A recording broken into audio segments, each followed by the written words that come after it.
Well, welcome back to another session of Leadership with Purpose. So excited that you continue to join us here on this venture and this journey around developing the leader within so you can be able to lead from without. And today we're going to talk about one of the most important laws. We're going to talk about the law of belief, the law of belief. James Allen, in his famous book, As a Man Thinketh, says, As a man thinketh in his heart, so he is, his character being the complete sum of all of his thoughts. You know, there's a couple of concepts I need you to understand as we set the foundation of understanding the law of belief. Okay, the first thing is you can't hold two thoughts at the same time. It's either a positive thought or a negative thought. It's either a positive thought or a negative thought, right? So let me give you an illustration. You might be familiar with this, but it really illustrates the point well. I want you, wherever you are, watching this train, I want you to picture a blue elephant. I want you to see a blue elephant. So if you're sitting in your office, I want you to see a blue elephant, maybe on the wall. Maybe you have a herd of blue elephants walking through the training room. I want you to see a blue elephant on the ceiling. You see a blue elephant? Okay, now stop thinking of the blue elephant. Stop thinking of the blue elephant. Yeah, so it's impossible. You can't not stop thinking of the blue elephant, because every time I say stop thinking of the blue elephant, what do? You think of the blue elephant, because scientifically we know that your mind can't focus on the reverse of an idea. So knowing this principle, and I've been teaching this for years, when my kids were younger, I have two daughters. We wanted to teach them how to clear the table. Like most parents, my wife and I wanted to teach our kids how to clear the table. And so most of the time, when parents set out to accomplish this task, what do? They say, hey, don't drop the plate. Don't drop the plate. And what happens? They drop the plate because the mind can't focus on the reverse of an idea. So knowing this, and we decided to change this up, my wife and I. So I said, let's use the language, use both thumbs, please. So my daughters would grab the plate, they'd hold it with their thumbs to the counter every time, because the mind can't focus on the reverse of an idea. There's the concept I'm going to share with you next, which I think is one of the most impactful concepts and ideas around the law of belief. And I truly believe, as a leader, if you understand this principle and you really capture this principle, it will really make a significant impact in how you lead yourself and your team. It's called the Wandling factor. The Wandling factor is the ability to think about succeeding and to concentrate at the task at hand and not think about failing. Yeah, that's a powerful concept. In fact, I'm going to say that again. It's the ability to think about succeeding and to concentrate at the task at hand and not think about failing. It was named after the famous tightrope walker, Carl Wallinda. You see, I was doing research on this idea of the Wallindan factor. I first heard this idea from John C. Maxwell, the leadership trainer, coach, author, and did some research and realized that actually Warren Bennis and Bert Nunes coined the term, the Wallindan factor. It is the ability to think about succeeding and to concentrate at the task at hand and not think about failing. So it was named after the famous tightrope walker, Carl Wallinda. You see, he was getting ready for his most famous stunt of his life. And for several months prior to that walk, he started to portray to his wife and to his coworkers that he wasn't going to make it. In fact, he supervised the construction of the tightrope, something that he had never done before. So he was focused on failing, and as a result, he fell. See, I truly believe, everyone that's listening to this training, as a leader, I truly believe that you have the ability to focus on succeeding and to concentrate at the task at hand and not think about failing. The James Allen, in his famous book, As a Man Thinketh, also says this, that a good thought and action never produced a bad result. And a bad thought and action never produced a good result. So if we truly want to get greater results as a leader, if we truly want to get greater results in any aspect of our lives, we have to ask our question, really, where do results come from? So I think we're going to walk through this process of helping you understand where results come from. So results come from your actions, right? Positive actions, you get positive results. Negative actions, you get negative results. So let me illustrate this a little bit further. Let's say that you decide that you're going to have a bowl of ice cream for a year every night before you go to bed. And at the end of that year, you're going to have a result. Now, I am not against ice cream, trust me, but the idea is the action drives a result. But instead, let's say that you want to work out 3 times a week for 30 to 45 minutes, and you do that for a year. At the end of that year, you're going to have a result. Positive actions, you get positive results. Negative actions, you get negative results. But we know, and based on new brain science and new neuroscience, we know that we can't just understand what to do. We actually have to go a bit further to really understand how to get long-lasting change and get better results in our lives as leaders. So where do our actions come from? Well, they come from your beliefs. See, from the day that you were born until current day, you've developed all types of beliefs of who you are. You have beliefs about you as a spouse, beliefs about you if you have other siblings in your family. You have beliefs about you as a leader. You have beliefs about your ability to be able to advance your career where you're currently working, or if you're an entrepreneurial, be able to grow and expand your business. You have all types of beliefs of who you are. And some of those beliefs mixed inside is really what we call limiting beliefs, or some would call them toxic beliefs. Now, you might be saying to yourself, hey, Warren, I've been a leader for a number of years. I really think I don't have any limiting beliefs. Well, that's fine. You might find yourself like the men and women back in 1954. Now, if you would, let's go back to 1954, because during that time, the medical community of that day was telling the athletic community it was impossible to run a 4-minute mile. Now, some of you know the story. See, except a gentleman by the name of Roger Bannister broke through the 4-minute mile. See, he broke through the limiting belief that it was physically impossible to run the 4-minute mile. Well, I'm not amazed that Roger Bannister broke through the 4-minute mile. What I'm amazed at is the men and women that have broken through the 4-minute mile after Roger Bannister. See, I truly believe as you go through this section, and we talked about the law of belief, that there are going to be those that follow this principle and they are able to identify limiting beliefs. You're going to break through limiting beliefs. And I'm excited because you are going to lead the way from other leaders that you influence, breaking through their limiting beliefs, because you are leading the pack of the ability of what you can do when you understand the importance of eliminating the limiting beliefs that you hold on to. So your beliefs come from your thoughts. So we have thoughts, and those thoughts then drive beliefs. Those beliefs drive to actions and results. Also, if we're going to take this principle further, actually, there's emotions that drive thoughts, and those thoughts then drive beliefs. But for this principle that we're going to talk about, we're going to use the thought, belief, action, results framework to really help illustrate the importance of your thoughts throughout the day. So we're going to reverse engineer this process. We will really understand where our results are coming from.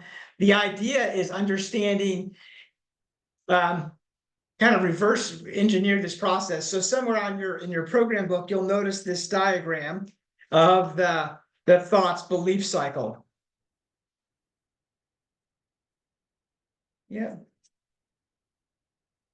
So somewhere on your belief cycle that you'll have listed in your program book. So we're going to talk about beliefs, and we're going to reverse the process to figure out really how to establish strong thoughts to get greater results as a leader. And I'm going to talk about an idea that I coined called firewall for the mind. See, I think we do spend a lot of money on our firewalls, protecting our computers, but I think it's really important that we also protect our minds as leaders and develop our own personal firewall, if you will. So there are actually, you'll notice there are several things that are external things that affect your firewall, and there's internal things that affect your firewall as well.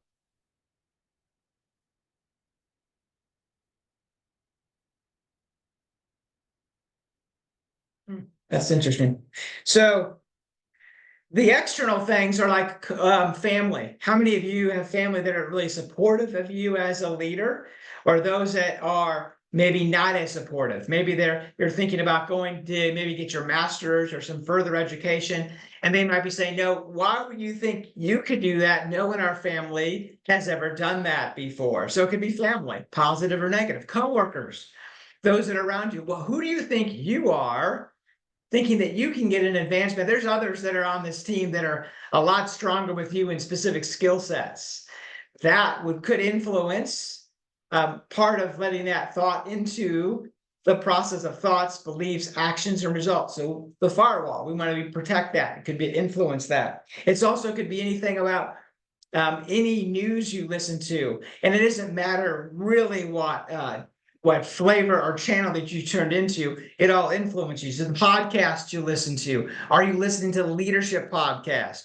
Are you listening to goal setting podcast? Are you listening on communication? What type of business podcast are you listening to help further your skills around leadership?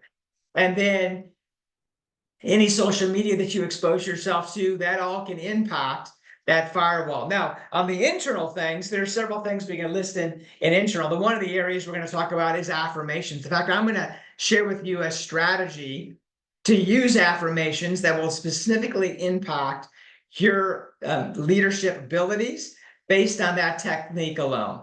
So affirmations are simply positive statements that are written in the present tense.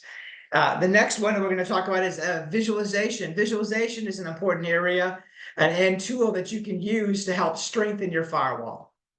Now, sports psychologists have used this for years, and really nonprofits and corporations have used this now well over 15 years, using the strategy of visualization.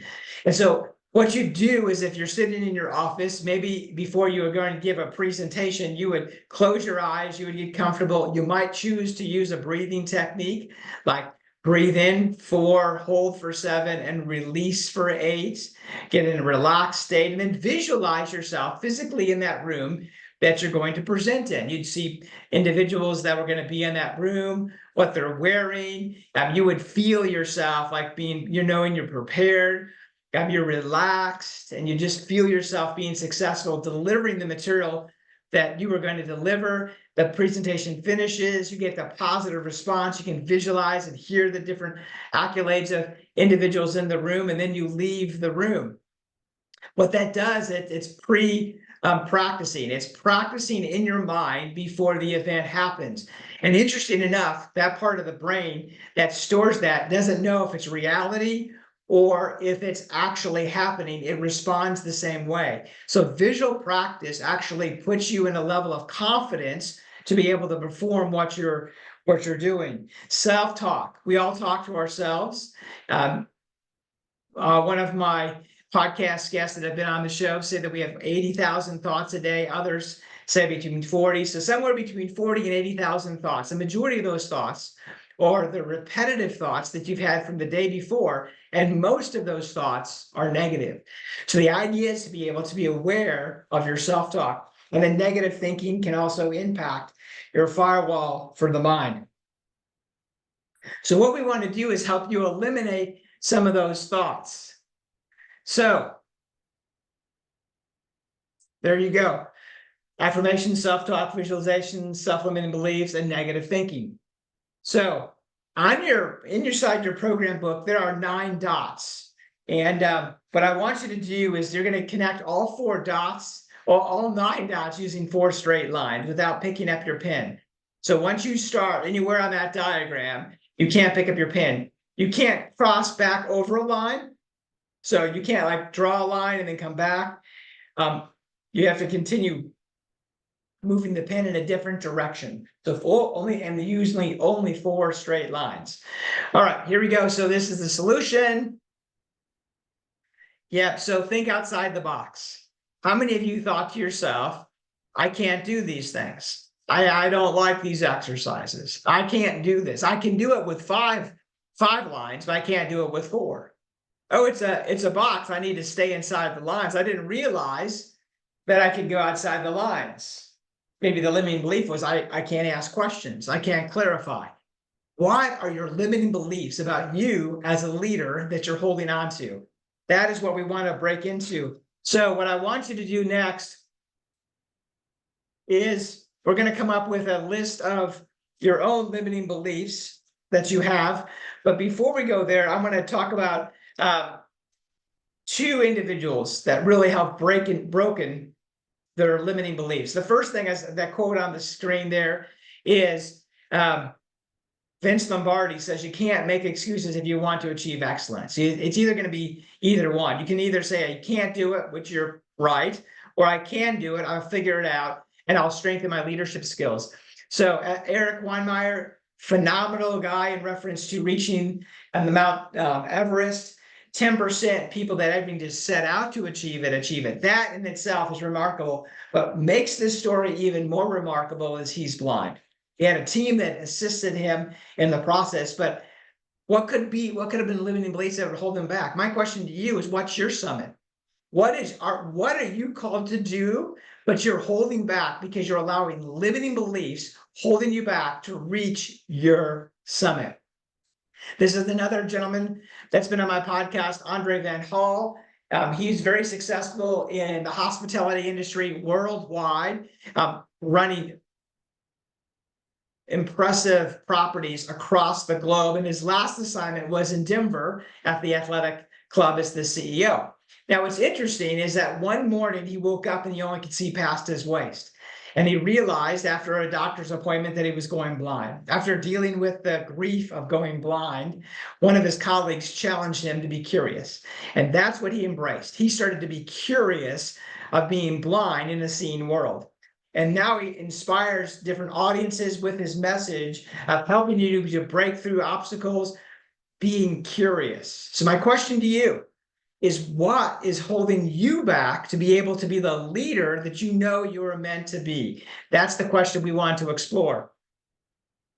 So we're going to create your own firewall for the mind. You'll notice on that next page over, there's a place to list all your beliefs about leadership. I want you to just spend 15 minutes right now writing down all your limiting beliefs around leadership. And then in those beliefs, you'll notice there's going to be some limiting beliefs. And we're going to take those limiting beliefs and we're going to rewrite them in a positive form as an affirmation to help reinforce new neural pathways. So we can't get rid of the thoughts that you currently have around leadership. What we can do is reinforce new neural pathways within your thinking. So as you think of thoughts, what takes place in your brain is neurons are firing off in your brain, creating new neural pathways. And the strongest thought, the dominant thought, is the thought that helps move your body in the direction for action. So we want to create an affirmation. So affirmations might sound like, I'm a great leader, I'm relaxed and confident. And I want you to create 5 new strong affirmations. So these are 3 steps to be able to help manage your affirmations. So a lot of times I'll have leaders say, hey, I feel like I'm lying to myself. That's what we call cognitive dissonance. It's a clash of the old thoughts and the new thought. So monitor your self-talk. Just be aware of what you're saying to yourself. And then if it's a negative thought that sneaks in, say, interrupt that, do an pattern interrupt, like cancel, or that's not like me. And then replace it with your new thought. And the more times you practice your new thoughts, you'll get better practice, better at developing those neural pathways. And before you know it, you're going to find yourself increasing your level of confidence. You're going to find yourself when there's a challenge that you have to deal with or solve a problem, you're going to have the skills as a leader to be able to manage it because you've reinforced your thought process that puts the body into action to get better results. There's some action steps that I want you to do inside of your training portal around limiting beliefs. Look for the calendar when I go deeper in this topic also on a live training. If you have any questions, make sure you put them in the community. I'll be in the community throughout the months and making sure to get your questions answered so you can lead as you are meant to lead, so you can make an impact not only in your own career, but those that you are called to lead. Until next time, be resilient and be an obstacle buster.